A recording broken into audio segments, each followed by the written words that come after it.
Welcome. Tonight's horror tale is about a boy and his haunted school. The Boy in the Empty School. It was on a cold October morning when 12-year-old Eli Turner first noticed the strange things happening at Hollow Creek Middle School. The school, a sprawling brick building on the edge of town, had always been a little unsettling. Its long, dim hallways and echoing stairwells carried an air of secrets better left undiscovered. But Eli had never paid much attention. He was an ordinary boy with ordinary worries, math tests, soccer practice, and trying not to get noticed by bullies. That morning, however, something felt different.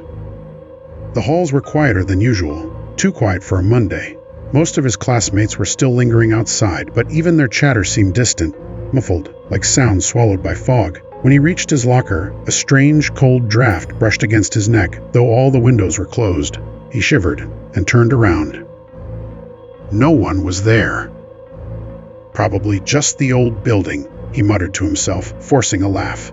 Hollow Creek was nearly a century old. Creaks and drafts were part of its personality. But as the bell rang and he headed to class, the uneasy feeling clung to him like a shadow.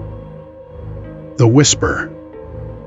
Mrs. Harrington's history class was as dull as always. Eli sat by the window, doodling absent-mindedly in his notebook as she droned on about ancient civilizations. But then, whisper. It was soft, barely audible, like someone breathing words into his ear. Eli. He jolted upright and glanced around.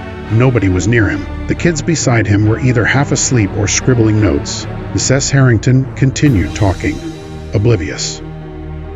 Eli. The whisper came again, this time closer. He turned toward the window, expecting maybe someone outside playing a prank. But there was nothing, just the empty courtyard and the rustling of autumn leaves. His heart thudded. "Who's there?" he hissed under his breath.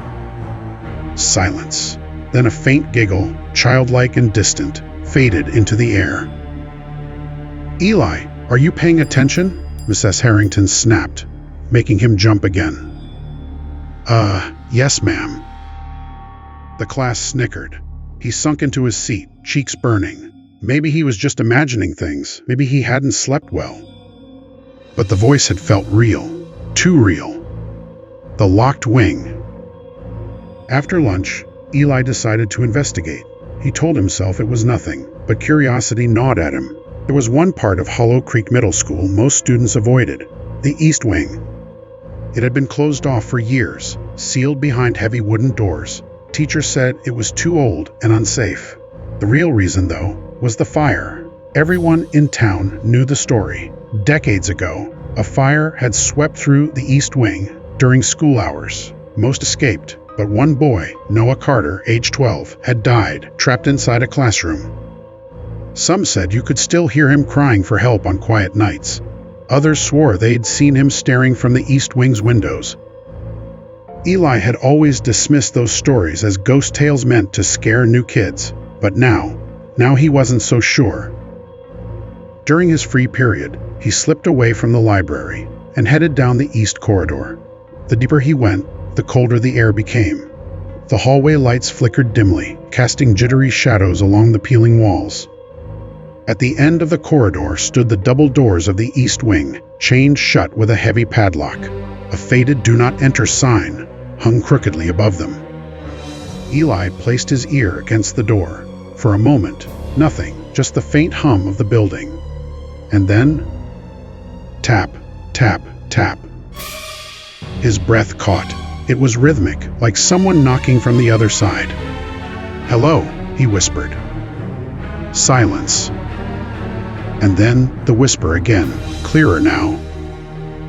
"Help me." Eli stumbled backward. His heart pounded in his chest. He wanted to run, but something held him there. The voice sounded so desperate. He leaned closer. "Who are you?" "Come, find me." Suddenly, the padlock snapped open and clattered to the ground. Eli stared at it, stunned. That shouldn't have been possible. The door creaked open by itself. The boy in the shadows. The east wing smelled of charred wood and dust. Ash still clung to the walls, blackened and scarred. Desks lay overturned, papers scattered and brittle with age. It was as if time had frozen on the day of the fire. Eli stepped inside cautiously. Every footstep echoed through the silent hall. "Hello," he called. "Is anyone here?" "Eli." The voice again, this time directly behind him. He spun around. A boy stood at the end of the hallway. He was about Eli's age, with messy dark hair and a pale, almost translucent face. His clothes looked old-fashioned, scorched at the edges. His eyes, hollow and sad, met Eli's. "Who are you?" Eli asked, his voice trembling. "My name is Noah," the boy whispered. Eli's stomach twisted. "Noah Carter?" The boy nodded. "I've been waiting for someone." Eli swallowed hard. "But you're supposed to be dead." "I am," Noah said simply. "But I can't leave. Not yet." The hallway grew colder. Eli's breath formed clouds in the air. "What do you want from me?" "I need you to help me," Noah said. "I need you to find something I lost." "What is it?" "My journal. It's still here. If you find it, I can rest." Before Eli could answer, Noah vanished. The hallway was empty again. The journal. Over the next week, Eli couldn't stop thinking about Noah. Every night the whispers returned, sometimes in his dreams, sometimes in the darkness of his room. "Find it. Help me." He had to go back. On Friday afternoon, when most students had gone home, Eli snuck into the east wing again. He brought a flashlight this time and searched room by room. Dust swirled in the beam of light. The silence was suffocating. Finally, in what must have been an old classroom, he found it, a small leather-bound journal, half buried beneath charred debris. The initials NC were etched into the cover. As he picked it up, a gust of icy wind blew through the room, slamming the door shut. "Thank you," a voice whispered. But then something changed. The air grew heavier, darker. A deep rumble echoed through the walls. And then, screaming.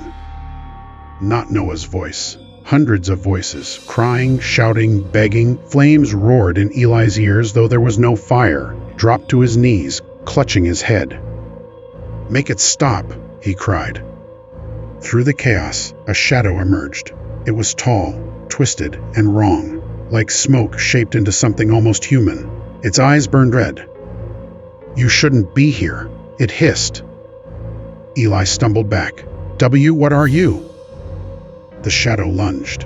Eli bolted, sprinting down the hallway, journal in hand. He burst through the double doors, slamming them shut behind him. The whispers fell silent. Truth in the pages. At home, Eli opened the journal. Most of the entries were normal, stories about classes, friends, and soccer games. But the final entry, dated the day of the fire, made his blood run cold. October 12, 1978. They said it was an accident, but I know it isn't. Someone wants to hurt us. Someone started this.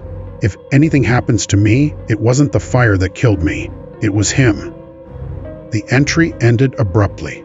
There was no name, no clue to who him was. Eli read the line again and again. Could it be true? Had the fire been deliberate? He had to know. The secret history. The next day, Eli visited the town library. Most records from 1978 were archived, but after hours of searching, he found an old newspaper article about the Hollow Creek fire. It mentioned one death, Noah Carter, and an ongoing investigation that had been quietly closed. Buried deep in the report was a name, Mr. Samuel Reed, a janitor who had been working at the school at the time. He disappeared shortly after the fire and was never seen again. Reed. Eli recognized that name. There was a Mr. Reed at Hollow Creek now, the night janitor, an old man with a limp and a haunted look in his eyes. Could it be the same person?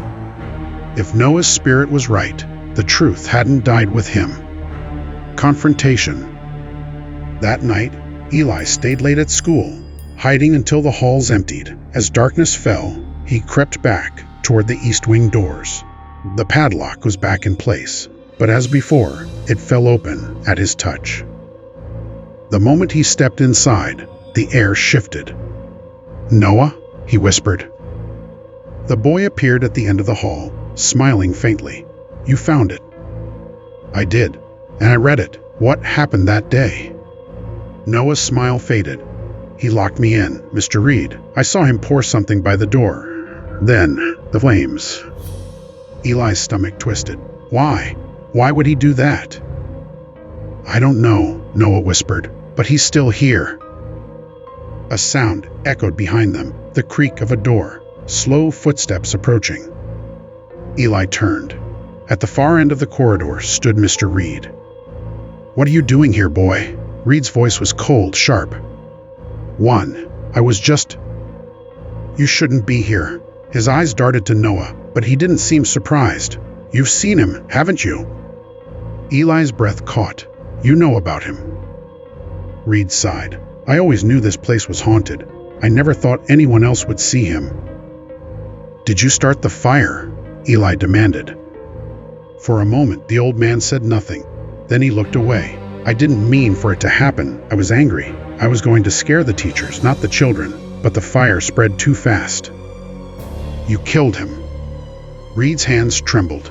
"I've lived with that guilt every day." Noah stepped forward, his eyes burning with sorrow and rage. "Then make it right." The floor began to shake. The walls groaned. Flames flickered in the air, ghosts of the past rising once more. Reed fell to his knees, sobbing. "I'm sorry, Noah. I'm so sorry." The boy stared at him for a long time. Then, slowly, he smiled, a sad, peaceful smile. "I forgive you." And just like that, the flames vanished. The hallway grew warm again. Noah turned to Eli. "Thank you," he whispered. "I can rest now." And then he was gone. Epilogue. The bell rings again. The next morning, the east wing doors were gone. Where there had once been chains and warnings, now there was nothing but open hallway and fresh paint. The school board announced that the wing would be restored and reopened. Mr. Reed retired quietly and left town. No one ever saw him again. As for Eli, he never heard the whispers again. But sometimes, when he passed the old classroom, he swore he felt a gentle breeze brush his shoulder, as if someone were saying goodbye. And once, just once, he heard a voice, faint and distant, like a memory carried on the wind. "Thank you, Eli." The end.